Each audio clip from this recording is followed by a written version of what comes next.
one of my friends was like, Barack Obama's the greatest president ever. I'm like, slow down. There's one president that freed us. Calm down.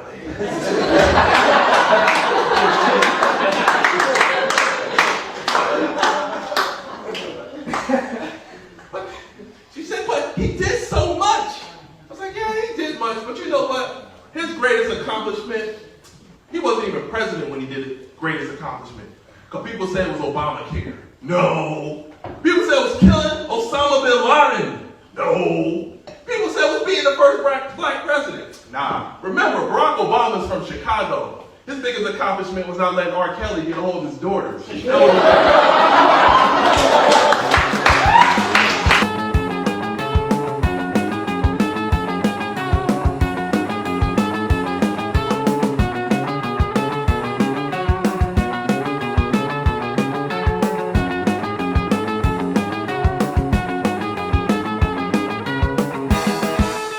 Hello, and welcome, one and all, once again to The Snide Show. I'm your host, as always, Cornelius Edward Snider, otherwise known as CoryTheCurator. And today, I'm vibing with the one and the only king of the Roanoke chuckles and the king of cash out of Roanoke. We got L.A. Josh Preston. He's here to dish on the comedy circuit out there and serve up the kind of laughs that could heal the world, I think. What's going on in your world, man? What's been new this past week? Well, I know during the weekend I was able to perform in Atlanta for the Kenan Thompson So cool.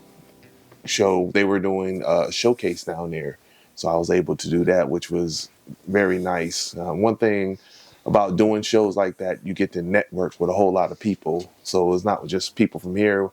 I met people from Atlanta, and then it was like New Orleans and Florida and all those type things. So comedy is very important. Networking is very important in comedy because you meet this one person. This person does shows here.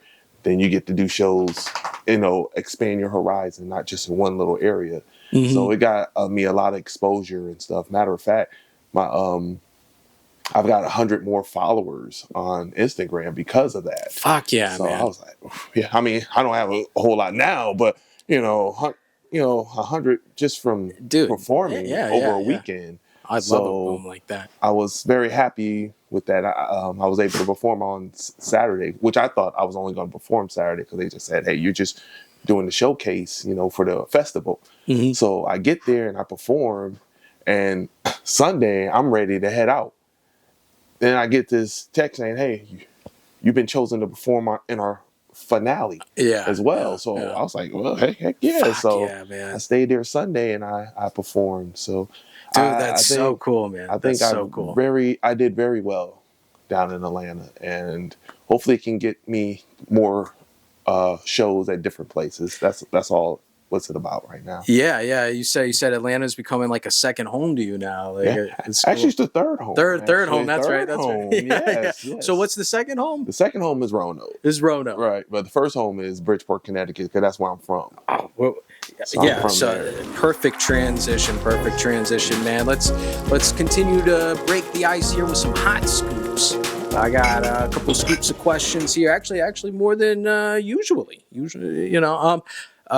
is going to be a cool discussion. So let's dive into your genesis, man. So from Connecticut to propelling you to the mic, what was your journey?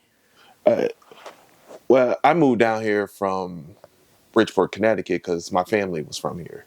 So, and Bridgeport, Connecticut wasn't, I would say, a place you want to raise your kids, I guess, at where I was. So my family said, let's just go back to where we're from. Keep a very nice place, Roanoke, Virginia. So I went down there, and I loved Roanoke. I got to meet different it was very diversified in Roanoke. I got to meet different people that I didn't really meet in Connecticut. So I was just doing that. And then there was, we were a big Def Comedy. I was a big Def Comedy Jam listener. And think about Roanoke. Roanoke was still like a small city. It didn't really have a whole bunch going on. So if we had to go somewhere, we had to go to a place like Greensboro to do it. So Greensboro, North Carolina, they had a show with D.L. Hughley and Bernie Mac on it. Yeah. And so my wife and I, well, it was my girlfriend at the time, but now it's my wife. We said, let's go. And this was in 1993. Right on. And we went, and I saw this show. And what made me want to get into comedy is that the people there, they made everyone laugh. I mean, it wasn't just black people laughing. It was black people, white people, Hispanic, Asian. It wasn't just poor people laughing. It was poor people, middle class, rich. Right. It wasn't just men laughing. It was men, women, you know, and I was like, this is the kind of atmosphere I wanted. This diversity, this is what I've been looking for. So I was like, you know what? I think I'm funny. You know, so I said, let me see if I can figure out this comedy thing. Yeah. And then I come to find out that there's actually a comedy club in Roanoke called the Roanoke Comedy Club. So I said, let me get a couple jokes together, you know, give a little 2 or 3 minute set. And I went down there and did my first set and loved it. The owner there, his name was Jimmy Butler at the time. And he just said, keep coming back. I mean, you've got a stage presence. Yes, yeah. You I know, would agree. you just need to, you know, work on the jokes, tweak it a little bit and stuff. But we're here to help you. You know, so I just kept going. I want to say it was Thursday. It was either Tuesday or Thursday. They always had an open mic.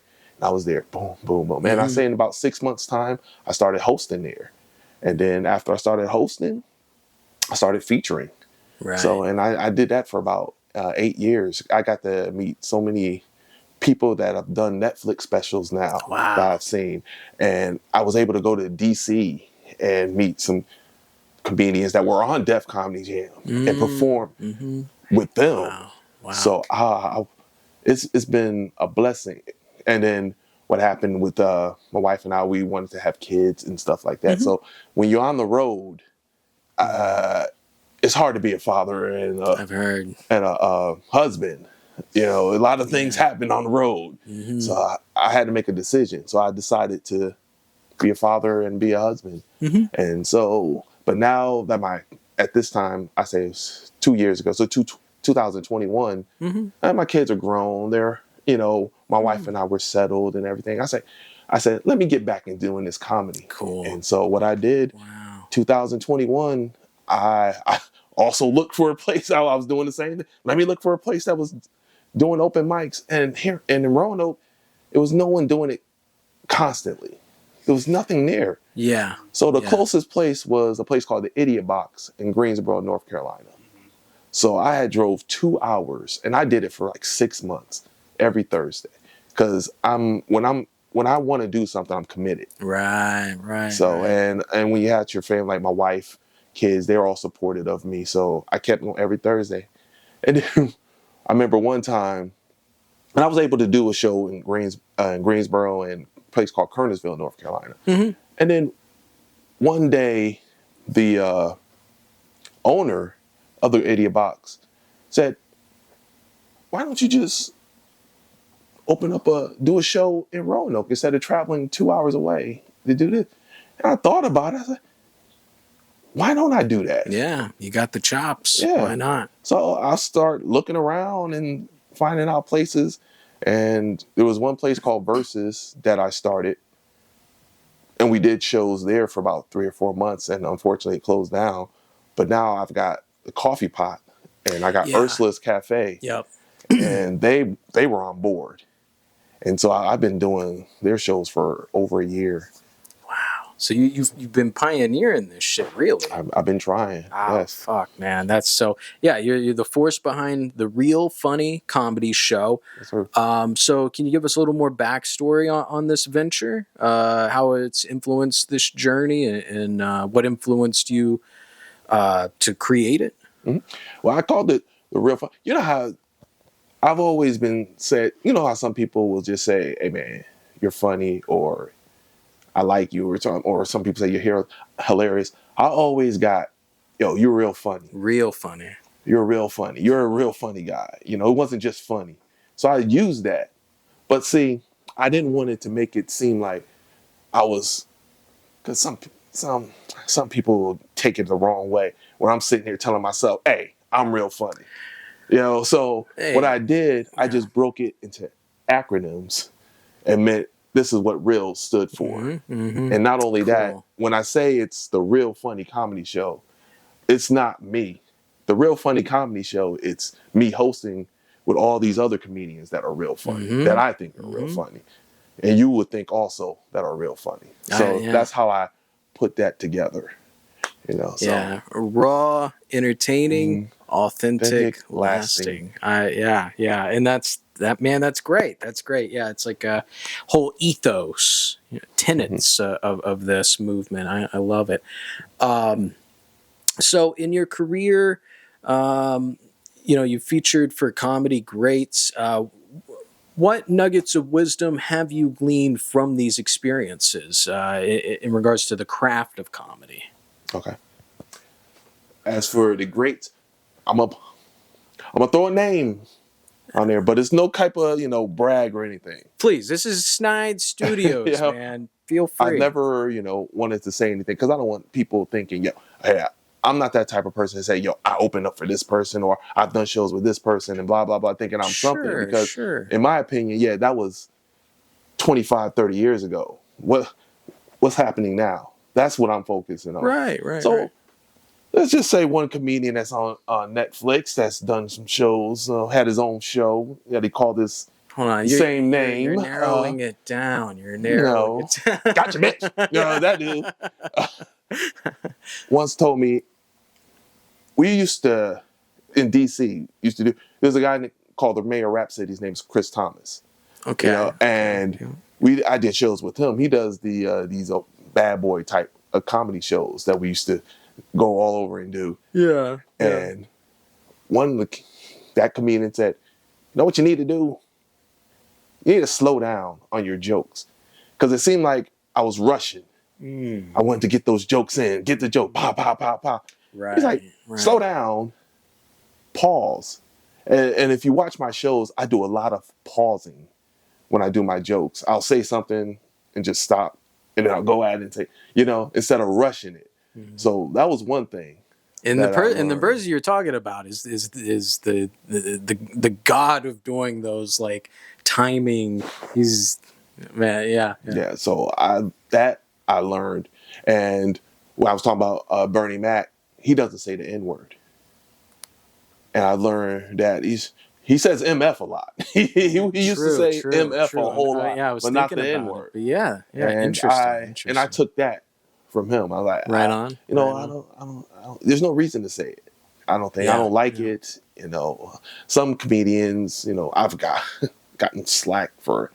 I'm a black man. I was like, well, you don't say it on my show, Sure. And once in a while somebody will slip and say it, and it's no big deal. But if you're doing a show, especially if you do a whole bunch of black shows, and you got everybody saying that, and by the time the third or fourth comedian comes up, they're tired of hearing it and stuff like that. So that's where I've got that thing from. And just watching D.L. Hughley, he's the one that teaches you to focus on what you're doing now and don't worry about the past.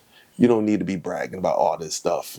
Just focus on what you want to do now and keep it going. So when it comes to like those three comedians who I've worked with, those are the ones that have taught me a few things. So, keeping in mind, your ethos here, excellent points. It's all very nuanced, and I definitely agree with where you're coming from.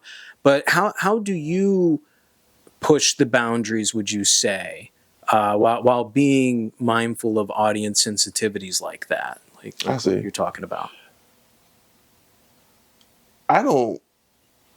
What people I think worrying about right now is that they're worrying about the people, the minority. And I don't think the minorities for some reason are like the loudest people. So now everyone thinks, oh, that's what everyone thinks. And it's not true. Okay. In this day and age, you can pretty much say what you want to say. True. Yeah, especially here. And there are some words that you might say, like if you say it now, people are like, oh. Mm-hmm. But in a way, not everybody is like that. Mm-hmm. You know what I'm saying? You probably back in the day, you could say the F word. You probably can't say the F word now. Right. You probably can, and people are, oh, but it's not like a cancel type situation. It's just an excuse to try to cancel someone. Yes. Yeah. But yeah. because I give an example, like The Office. The Office is like one of the greatest comedy sitcoms of all time. Mm-hmm. And it has so much like racist and sexist things. Mm-hmm. But it's in this day and age, young kids in 20 years, they love it. Right. It's because the majority doesn't care about that stuff. Yes. It's the that 1% or 2% that's so that wants to be so loud about it, and people are thinking, oh, we can't offend this person or we can't offend that person. You can. Yeah. Yeah. You can offend them, and it'll be all right. Yeah. If they're, I do something with my comedy. If 70% or even 80% of people, like here in America, how many? It's like 320 million people. If 1%, if just 10% like you, that's 32 million people that still like you. Mm-hmm. Even if 1% like you, that's 3.2 million people. Yeah.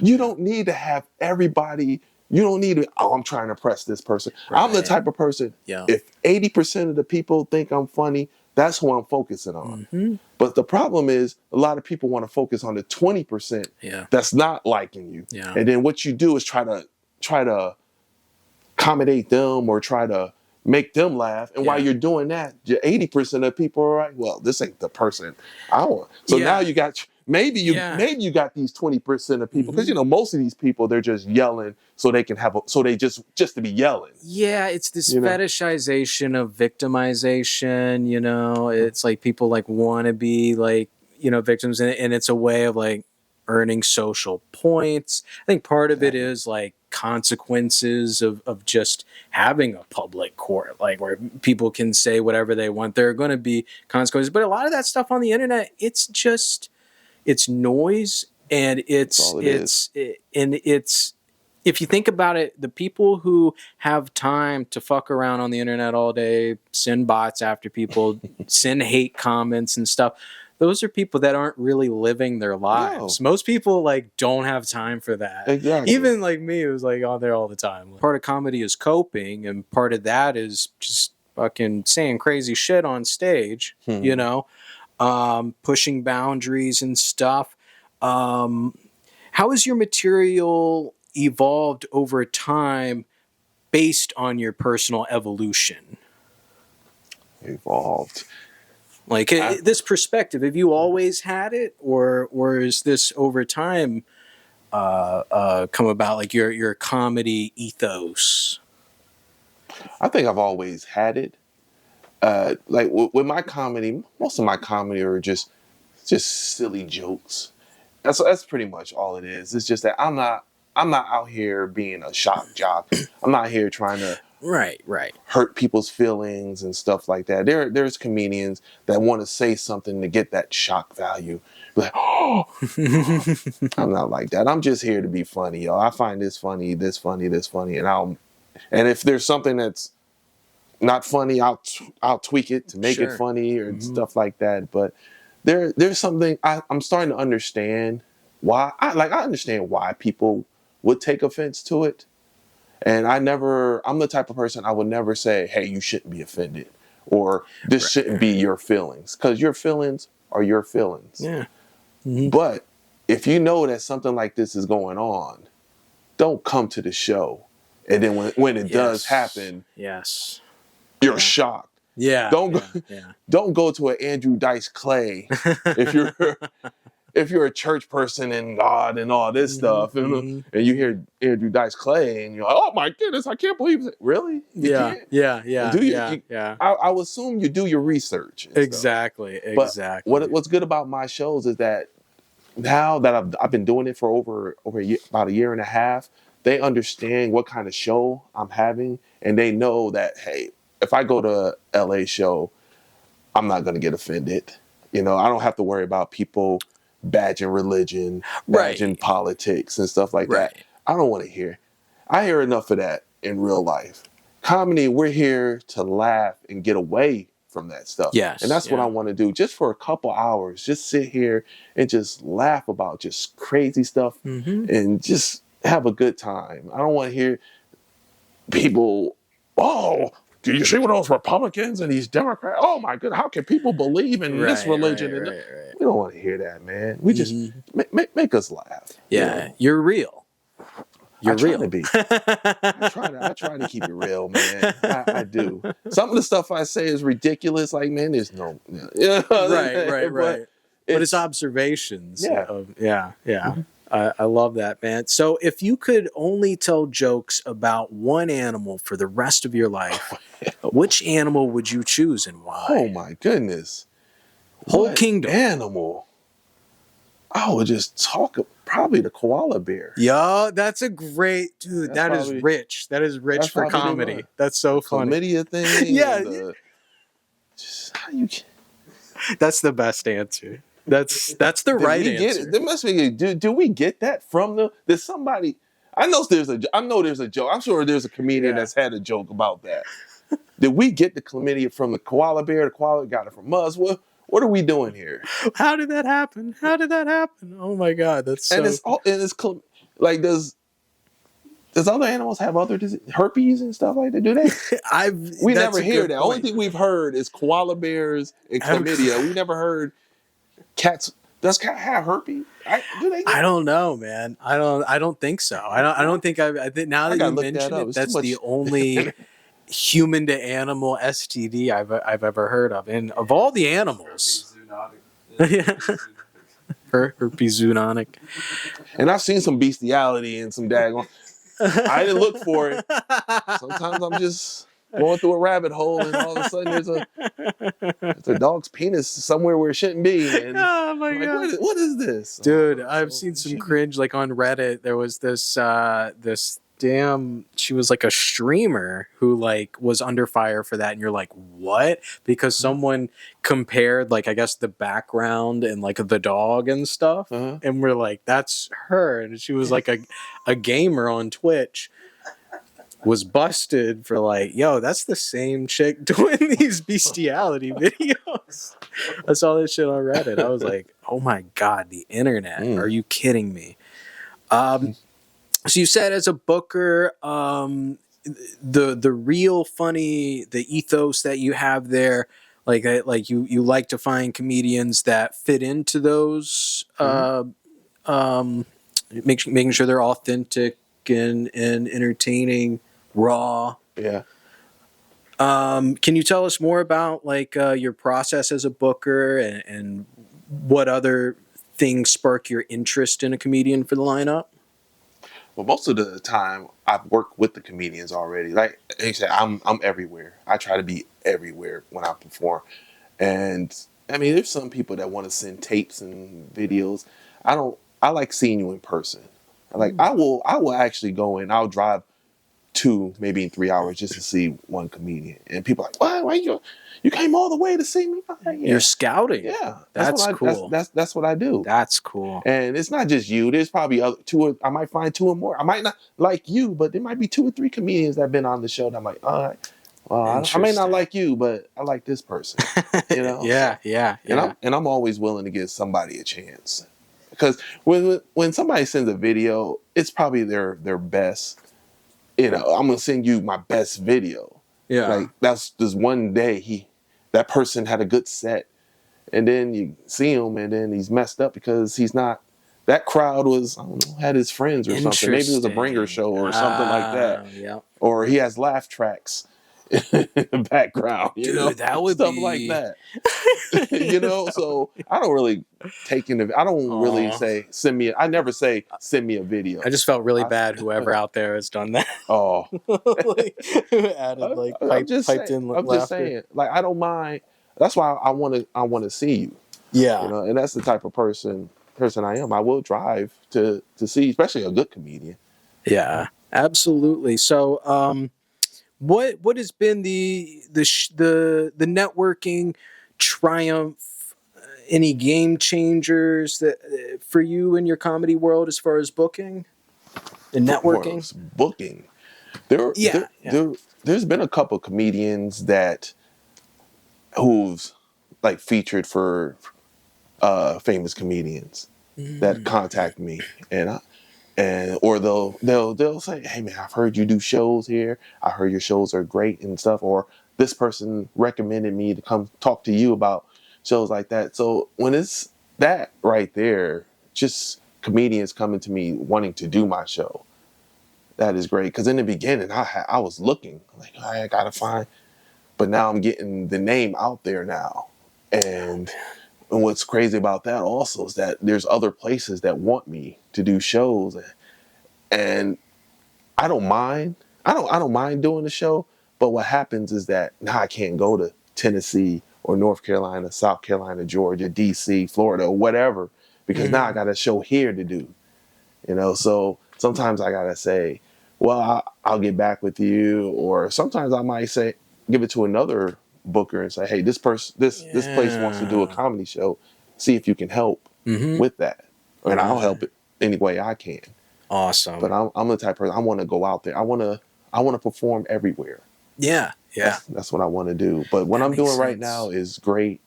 I'm comfortable doing what I'm doing now, and I'm still going out there doing my thing. So. Yeah, kind of like a routine going, like a process. That's amazing. So the podcast is a medley of news and humor. How do you keep your podcast hilarious but intellectually stimulating? Because most of the times on my podcast, I just talk about what happens during the week. And another thing, I'm not afraid to say what I feel. And when I first started the podcast, I got a little slack from some comedic bookers, but that was over a year ago. Really don't want to get into that, but sure.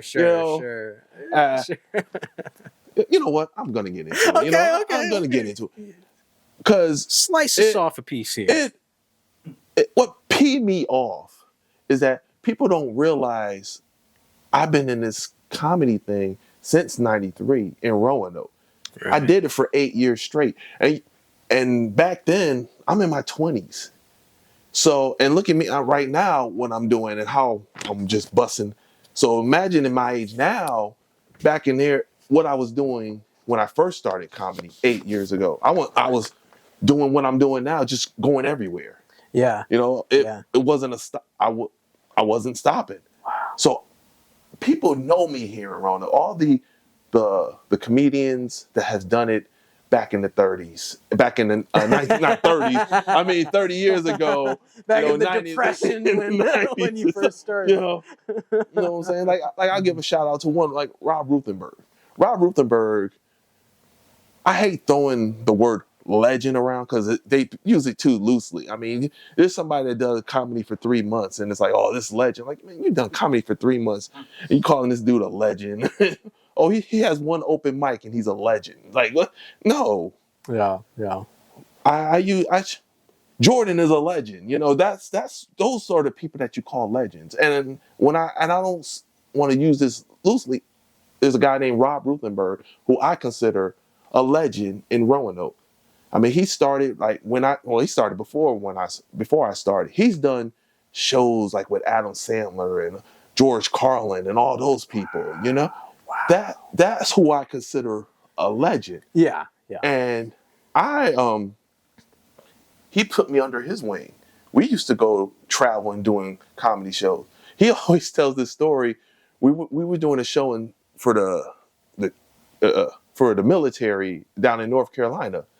Or was it South Carolina? I think it's North Carolina. And he was a weed smoker. And so I'm sitting there, I'm like 19, 20, just sitting there. Just before it was cool, folks. Yeah. This is before it was cool. I'm just sitting there, young guy, just all of a sudden, I'm going to light up. And I'm like, hey, what? Hold the wheel.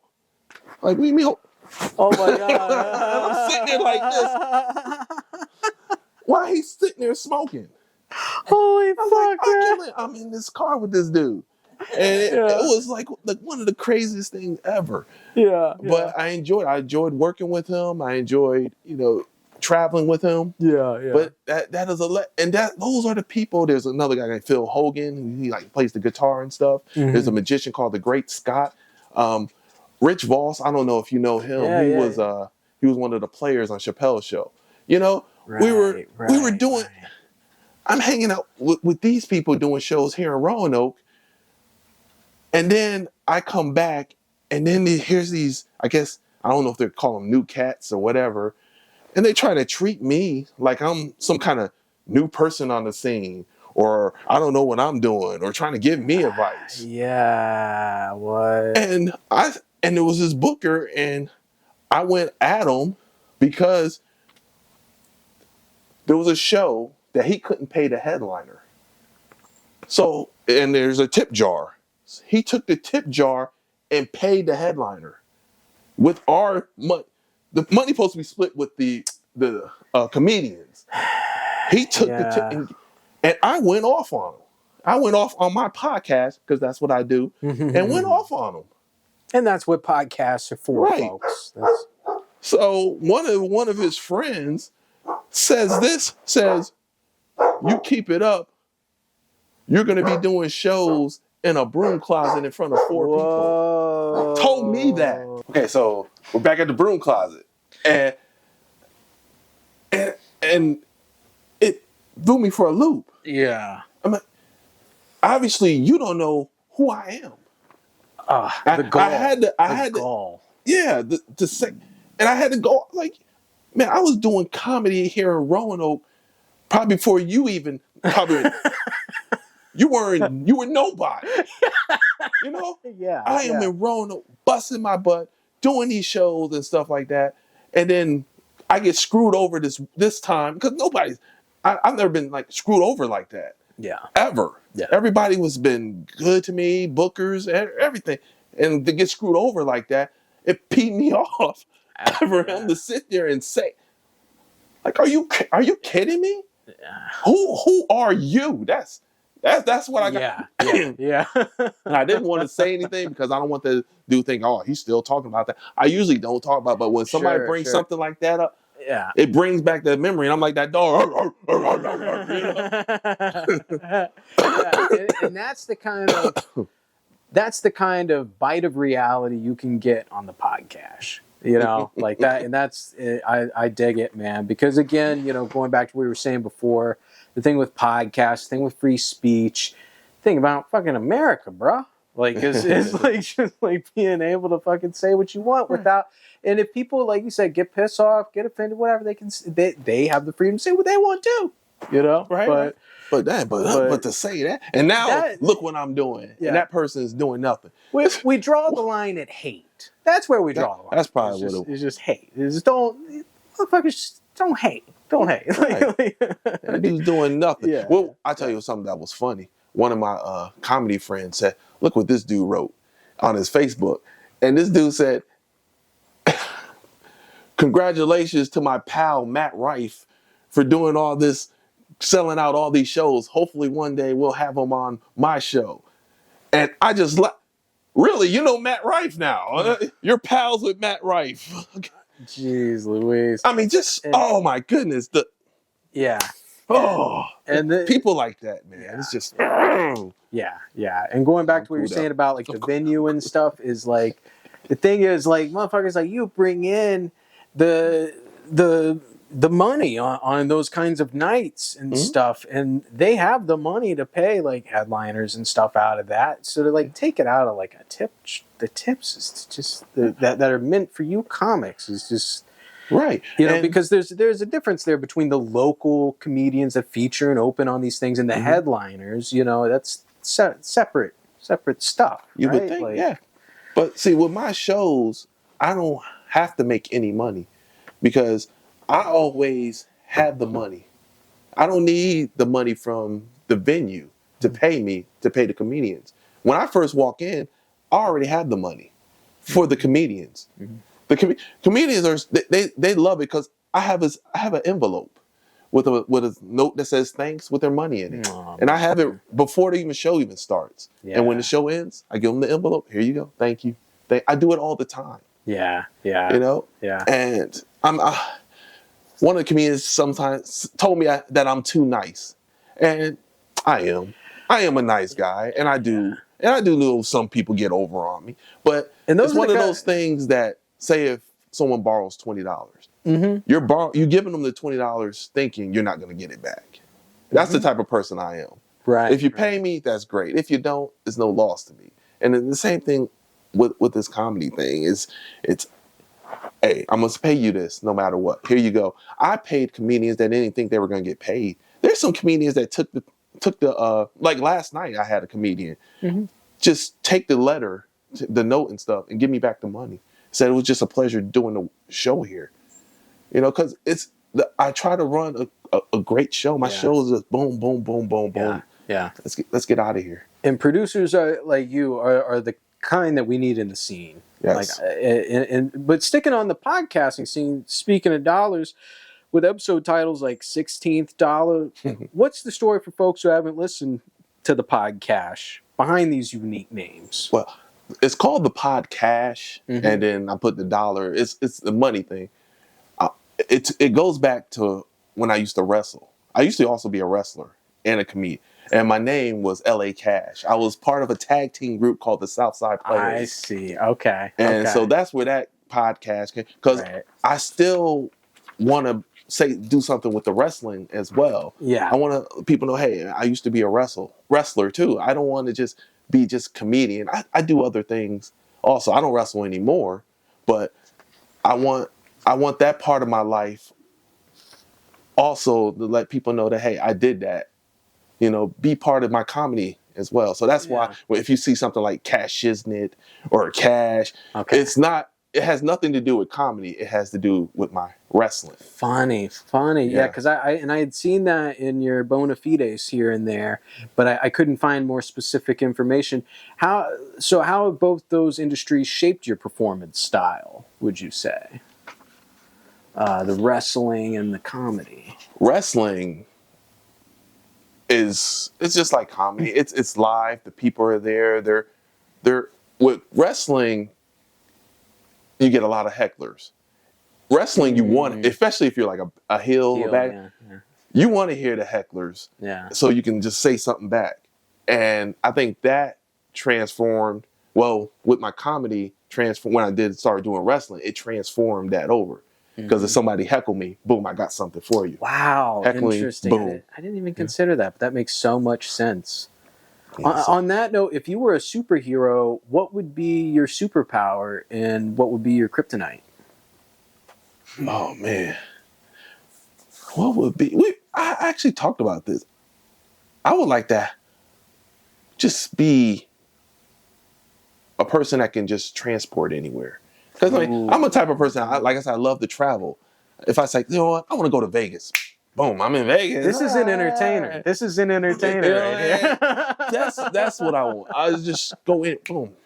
Yeah, Vegas, yeah, LA. That's right. Okay, back to Roanoke, back to Atlanta. That's right. Dude, yeah, hell yeah, man. That's a great one. So in on that note, what would be your kryptonite then? Women. You can't teleport on them. Oh.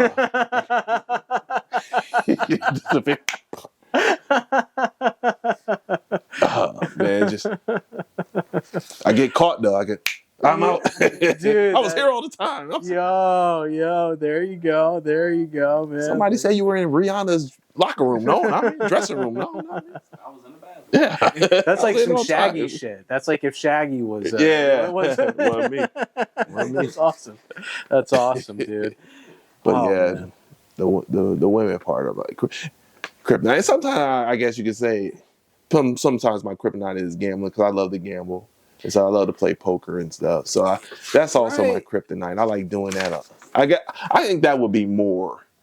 Yeah, you do like Twitch streams with like gaming and gambling and stuff. That's something I actually saw just before I threw this together. So Like, are you doing like virtual blackjack and stuff? Okay. Yeah, Okay. on Bet Online or Bovada, they let you, because here in Virginia you're able to do that. So I just go up there and see. When I said about women and be my crip, see, that's women and gambling at the same time. Because well, what you're talking about is a little bit of both. yeah, because some of these women that do the virtual, they want them tips, so they got the thing on. Whoa. And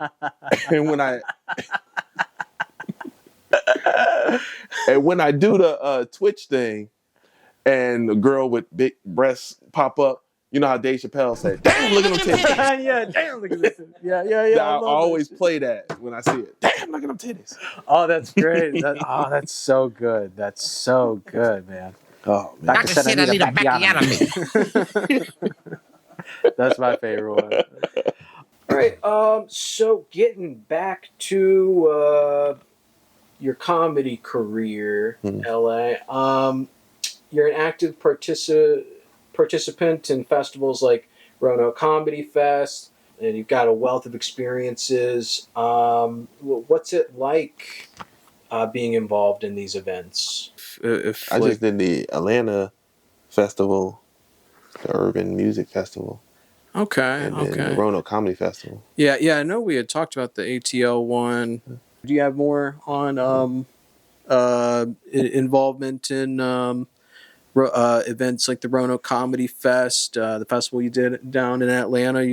Well, any with other the Roanoke insights? Comedy Festival, that was the thing that I actually got the comedians to perform. So that was another thing that. you booked. Okay. Sorry if you said that earlier. I didn't catch that. That's man. You are the man. He's real. Don't say that. And he's Don't the say man. that. He's the real man. Well, not Don't he's say that he's too not loud, man. I want people. Oh, dude coming at me. Oh no, I know. You'd be surprised, man. So reflecting on your career highlights, and then looking forward, what's on the horizon for you, LA, Josh Preston? What ventures or shows or a buzz in your world right now? Right now, it's just continuing the Real Funny comedy show. Okay.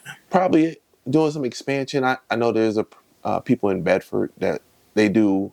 I did a comedy show for them, and now they want me back and doing one, and they want to have it in October. There's a lot of things like that are happening for the Real Funny comedy show. Just I will expand it if it means I can have more comedians doing networking and stuff, because it also helps me network. So hey, maybe I do a show here, you do a show for me, I do a show for you. Cool. That can also help in that way. As for personally, I am really focusing on doing a show in Vegas.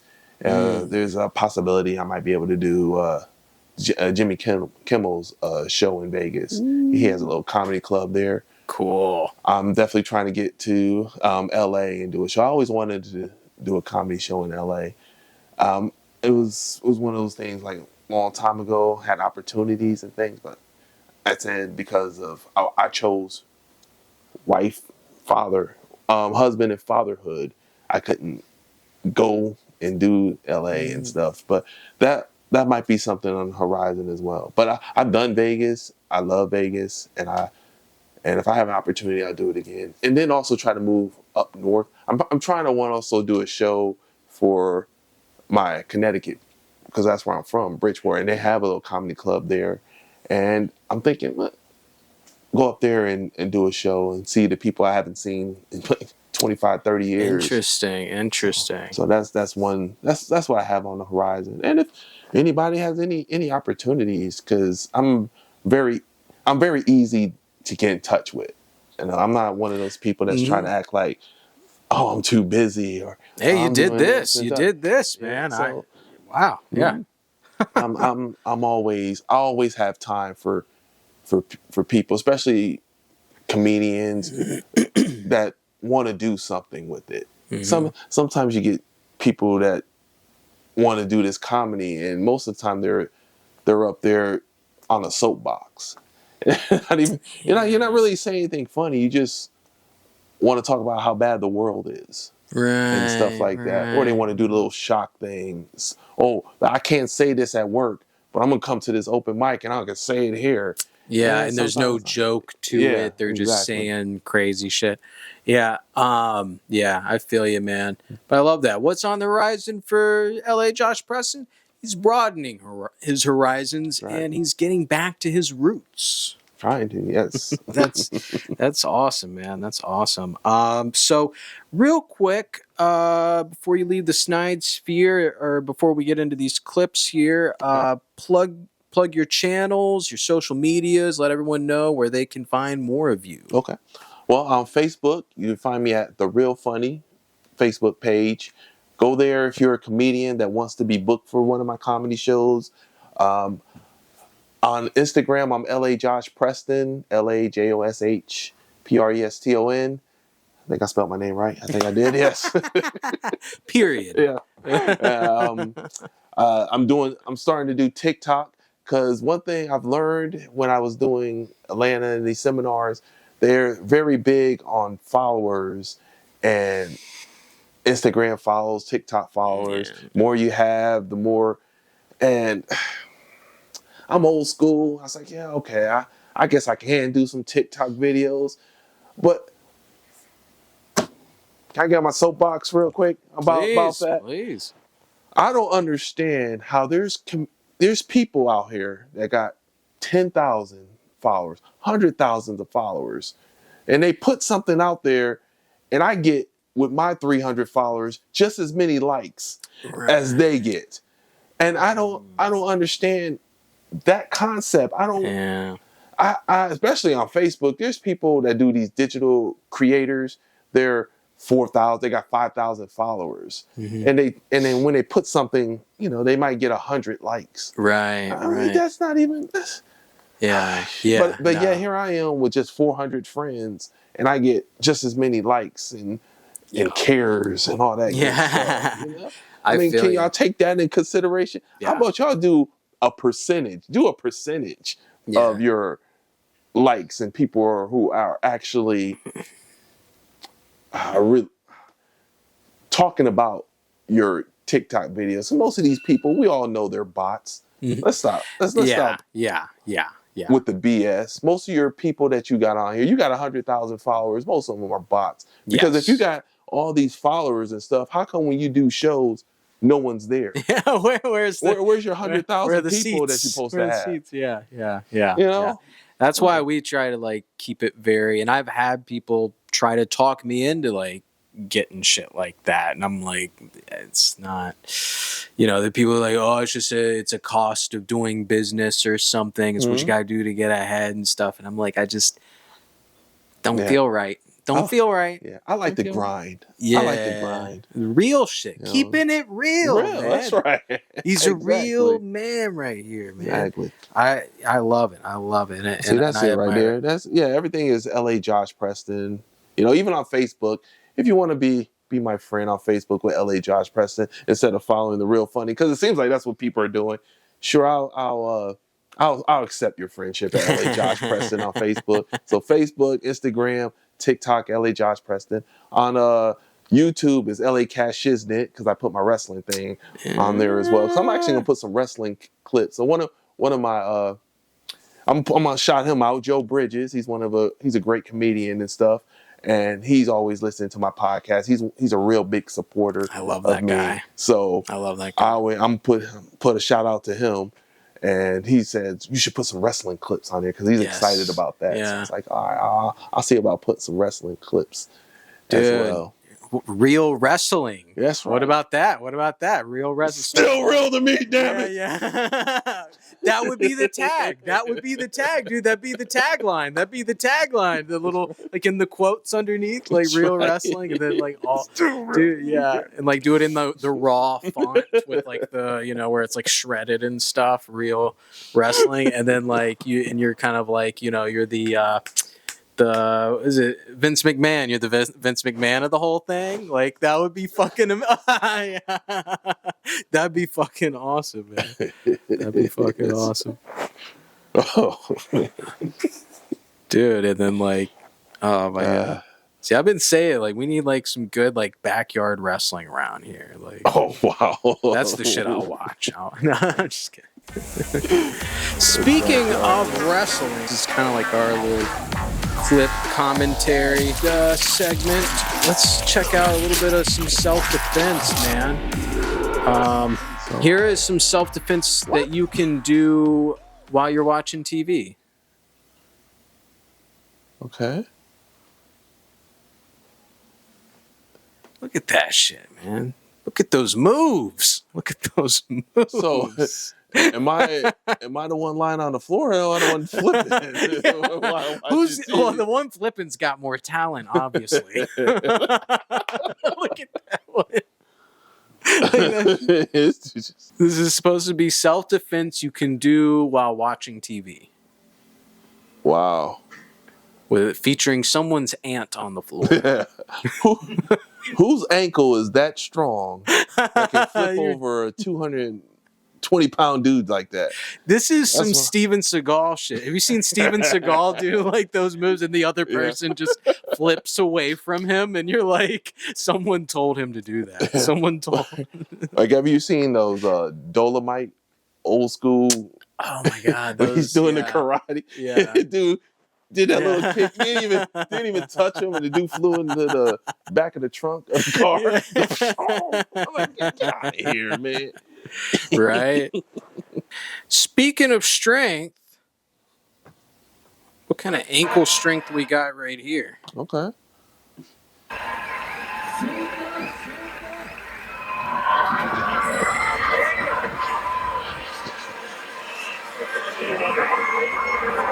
Hey, right, where's the timer? Come watch this. All right. So this is some kind of German game. I'll pull up the name of it in a minute. What it reminds me of, if you've ever seen like Italian leather pants wrestling, where someone just had a kinky idea and just built a whole game around it, and everyone went along with it. Oh, whoa. One of my favorite comments on this one was like, what's the challenge? Like the amount of upskirts you get? Or this gets real wacky real quick. Okay. Who doesn't throw up last? That you would think there'd be more of that. I mean, especially they're all on. This is Oktoberfest. They're all on some bratwurst and beer, man, and there's no one's blowing chunks. Germans are made it different. Germans got those iron stomachs, you know. It's left over from the Iron Curtain. That's where Heineken comes from too, right? Yeah, that's that Heineken. They had a little too much, probably. I mean, this is still going merry-go-round speeds. I'm going for the redhead. dude. Oh, as soon as I said it, here she goes.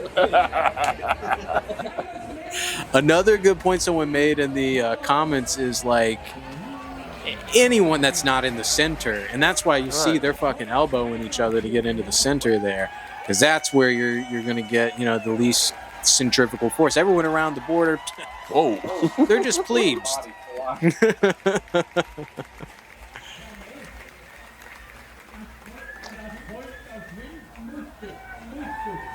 See, and you know the career ones are wearing like these pantaloons, these, you know. They just want to see them skirts flying. That's all that is. Danke. That one right there was not prepared.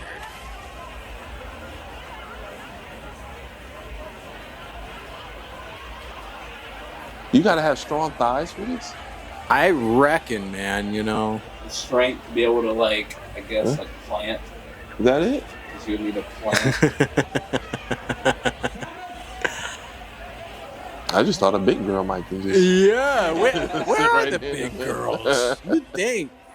They don't have big girls in Germany? Was that like a prop to fall? This is like the sudden death, I think. Really? That girl was Hustle. That's what I meant by sudden death. There she go. Oh, See There what I she mean, go. though? Now you got a giant ball that's, teabagging these bitches. Like, what? Like, what? What are we doing here? Who came up with this? How did she not win yet? And this is the one who didn't wear a whole lot of, protection. Maybe that's what you gotta do. This might be her first time. Either that or she's just not giving a fuck. She knew what she was in for.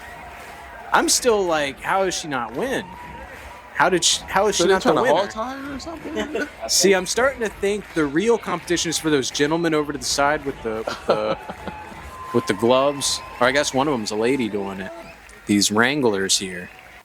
What the fuck kind of game? That was. Think about it. You get a big crowd just to see a bunch of women just spinning around there. I know. Like I said, have you ever seen the Italian oil pants, leather pants wrestling? He's like, I've never heard those words together. I never wanted to hear those words together. Pants? That is this thing where dudes in Italy, like Dudes that look like As soon as me, you said dudes, I'm that done. look like me, that are all covered in olive oil, trying to get each other's leather pants off. Oh. And there's a move where you put your arm down in the sleeve of the pants, and you're trying to, and they're both in like grandmas out in the I'm not even kidding. Like, it's a lot of old ladies watching this for some reason. Old ladies. Well, I guess. Yeah, right. Yeah. Gotta get off somehow, I guess. Whatever that German game was, it's the same sort of thing where someone had a kinky idea at one point, was like, got enough people on board to make it seem like a real thing. Like, no, it's a game. It's a game.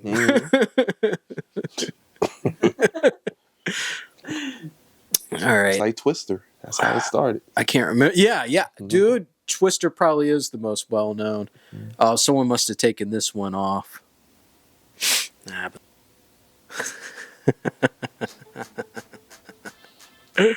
Deborah Danielson. Okay, yeah. This is it. Look. Double D, baby. Woo.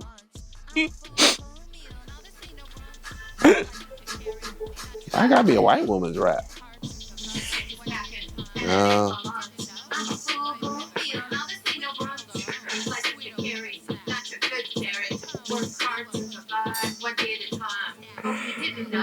White women rap. We can hold our own. We don't cut a slap. We just set the tone. Cutting the what? Wow.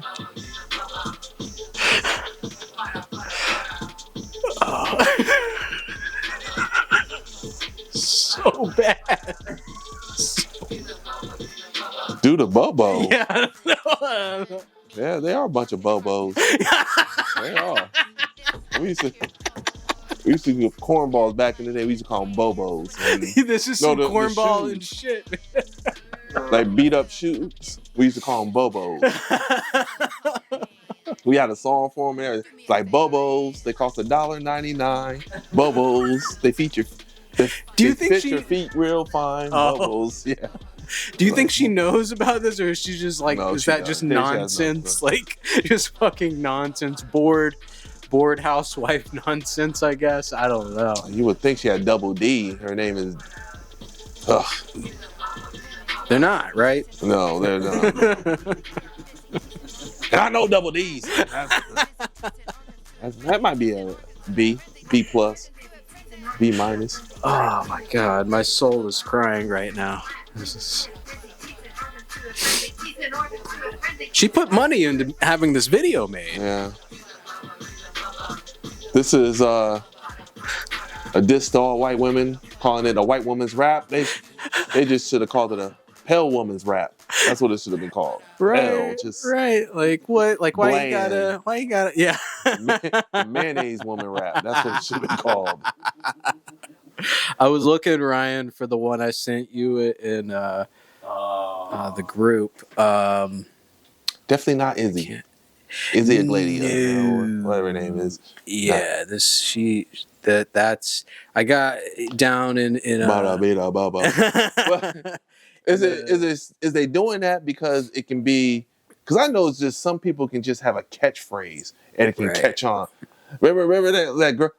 My parents like my parents like parent like Yeah, and it's It like was annoying as hell. Parent like your parents like and I think they're trying to make an earworm. They're trying to make something catchy, but it's just not. It's like not that's all they there. can. It's like that's all you need is like a catchphrase, and then all of a sudden, and sometimes it don't even be your catchphrase. It'd be a catchphrase your grandma probably said back in the day, and then all of a sudden, Right. Bada be a baba. I know, man. Bubba, It's yeah, so Bubba. bad. It's so bad. Now that's gonna be an earworm. You know which I really thought I would want to catch on? That Glorilla, when she said at the red light, twerking on some headlights. I wish that would have caught on. I would like to see, I like to be at a headlight and then a bunch of girls just start twerking and then I go might back. hand I might hand $1 out then. I might, Exactly. if I saw I wish that caught on. I wouldn't mind seeing that. I don't even care. Even if you couldn't twerk, it'd be grandma just. I'm like, that's cool. And this chick put even more. It's this Dutch lady. She put even more video. Like she put a lot of money and effort into this, Okay. and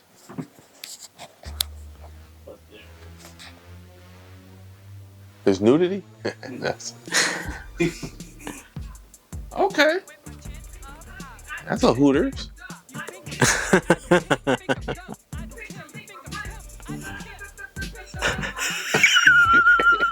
Oh, twerking too? Oh, that's it. That's all you need. see, and that's why they're there. They don't give a shit how good this comes out. They're just like, you know what?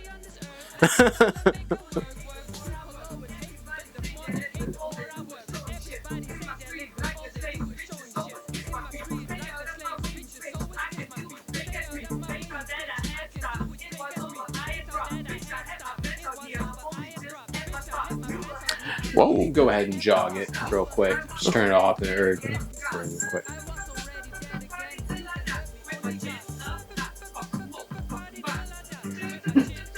See, there's like 20% of something there. She's Yeah, it's the titties. The titties and the twerking. That's all you would need.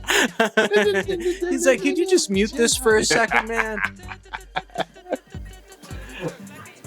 And she's Dutch, so you know she's freaky. Mm-hmm.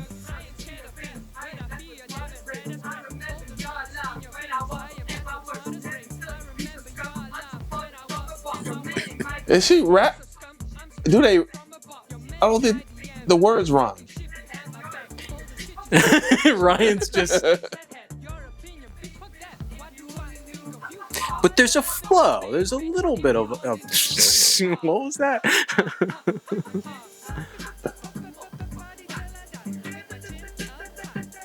Actually, I'm pretty sure the beat is doing a lot of the heavy lifting. Now that I think about it, the beat's doing all the heavy lifting. It's so simple too. I mean,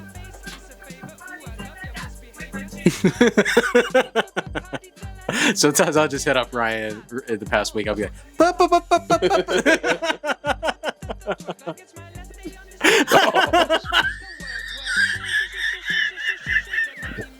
the stutter hoe. That's her name right there. The stutter hoe. That's her contact name in a lot of those gentlemen's cell phones in the contacts. Holy God. shit. I'm gonna get a headache if we keep going. I like that one better. That one definitely. Like I said, that first one she had like there was nothing there. No, This one, literally, no. It's she nothing started to like touch on like I wouldn't say she's completely talentless.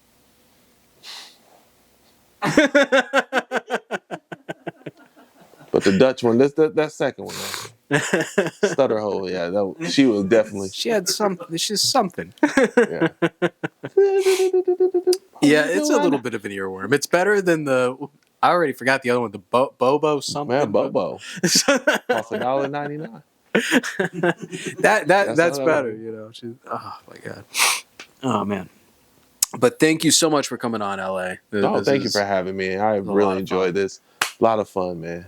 We gotta have you back on, man. Please, man, anytime, man. If I'm not doing anything. Cool. Like I said, I'm easy to get in touch with. You know? It's true. Again, you know, he did this show. So folks, you know, reach out to him out there. If you're in the area, check out R.E.A.L Funny. You know, this movement, it keeps growing, and I just love seeing what keeps being added to it. And you know, LA, I'm so glad to hook up with you because you know you like you got that pedigree. You see you with the booking and the producing of shows and just the contacts that you have going way back, man. Mm-hmm. I'm lucky to be able to do this with you, man. I appreciate it, Fuck man. Like yeah, I said, y'all been great. Y'all been great supporters of the show, Ryan. You know, I always see you at my shows, you know, and I'm that type of person, man. You support me, I'm gonna support you. Awesome, man. You know, so like I said, anytime y'all need anything, man, if I can help, I will.